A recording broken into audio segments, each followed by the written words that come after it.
Hello guys! Hello Gemini! Welcome dito sa aking channel, Kapalaran 888. Welcome guys! Alamin natin Gemini ko anong weekly tarot reading mo. So, general reading siya.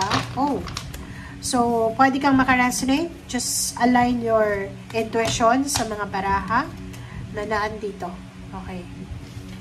First card mo dito is Wheel of Fortune, 5 of Cups. OMG. Okay. I-groupings ka natin to.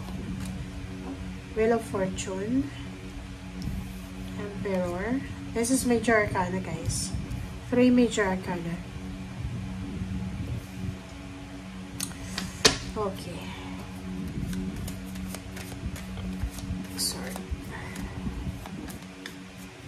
Gemini, Wheel of Fortune, the Emperor, Zero the Fool, Queen of Wands, 5 of Cups. Kakaloka to Gemini yan. Nako. Sino man ito sa buhay mo, nagsisisi siya. Kawawa siya sa buhay mo. Kawawa siya. It's because in-underestimate ka niya. Diba? Ito yung sinasabing success reading. Diba? Nasa yun ang lahat eh. Okay, tingnan mo na lang. Huwag na nating basahin. Ang ganda ng baraha mo, Gemini. Nakakaloka ka. Whew. Wow. Huge, enormous abundance. Success. Wheel of Fortune, sinasabi ng baraha sa'yo, Gemini, na magbabago ang buhay mo. From here to there. Okay? Iikot ang Wheel of Fortune para ibigay sa'yo kung ano yung nararapat na para sa'yo. Emperor, salary increase, higher position, authority, empowerment. Ito yung magbabago. Siguro dati, wala kang power eh. Maybe dati, wala kang karapatan, wala kang otoridad. Wala kang otoridad sa pamilya, otoridad sa trabaho, sa negosyo. But now, iikot ang mesa. Diba? Talagang bilog ang mundo.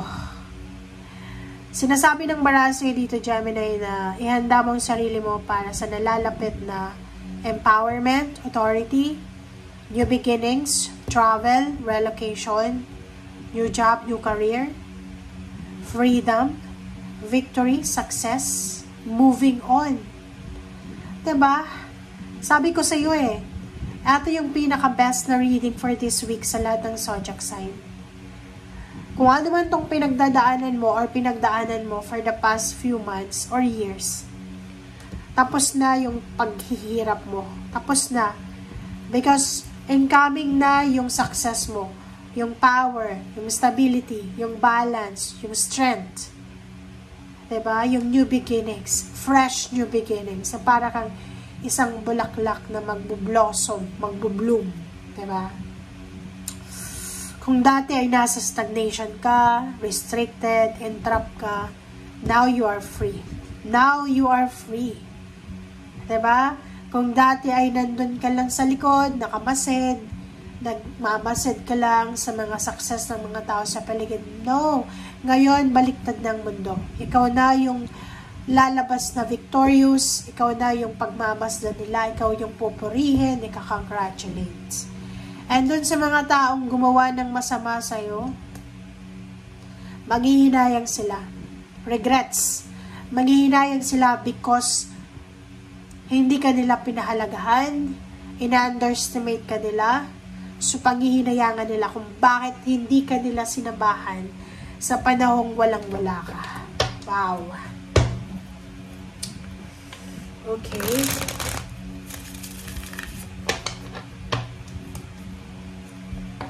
Oops. Okay. Gemini. Ang galing ng baraha mo dito ha.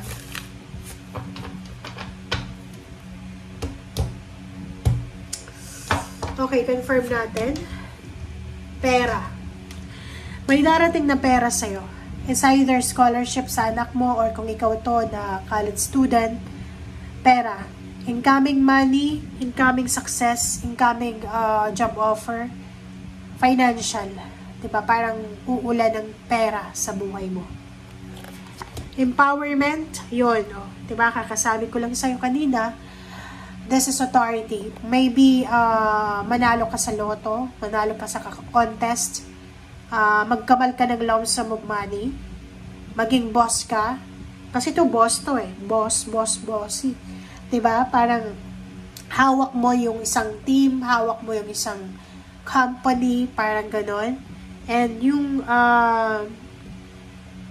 King of Pentacles dito, this is success, abundance. Diba? Family life, posibleng kayo ay lilipat.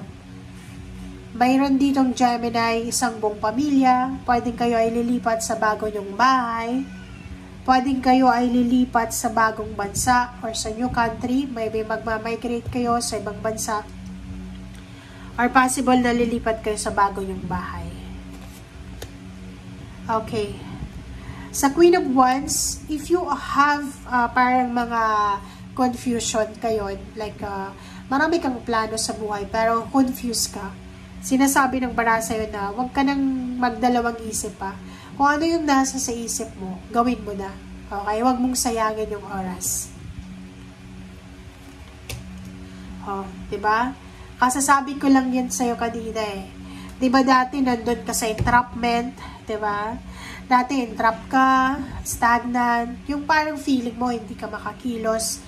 Yung marami kang gustong gawin pero hindi mo magawa because you don't have authority, you don't have money, you don't have source, you don't have connection, parang ganun. And ngayon, sinasabi ng barahan na makakaalis ka na dyan sa entrapment na yan, sa stagnation na yan. Lahat ng paghihirap, sakit, pawis, galit, hinadakit na naranasan mo sa past ay may kapalit na victory and success. Yung mga tao sa past mo, ano yung mga tao sa nakaraan na walang naniwala sa'yo eh. Parang feeling nila, wala kang maabot sa buhay, ipapakita mo sa kanila. In the universe, even not you, hindi ka naman kasi yung parang medyo mayabang, no? So, yung universe, ipapakita ng universe sa mga taong ito na hindi naniwala sa'yo sa nakaraan, na andyan ka na ngayon, na you have success, you have victory, and napagtagumpayan mo lahat ng mga obstacles and challenges mo. Okay? Get some exercise. Ang advice sa'yo sa linggong ito ay get some exercise. As your body becomes stronger, you begin to feel stronger in all ways. So, para maabot mo ito, na mga pangarap mo na ito sa buhay, you need to be strong physically, mentally, psychologically, spiritually. Okay? So, alagaan mo ang iyong sarili. And last message from your spiritual helpers. Oh, sorry. Gemini. Deceit. Mag-iingat ka, Gemini. Mag-iingat ka. Zero the full kasi ito eh. If you are traveling, if you are relocating, if you are moving to new job, new career, mag-iingat ka kasi naglipa na sa ngayon ang mga manloloko, mga agaw, traidor. So, mag-iingat ka in terms of money, relationship, or anything spiritual. Mag-iingat ka. Okay? Thank you guys. Bye!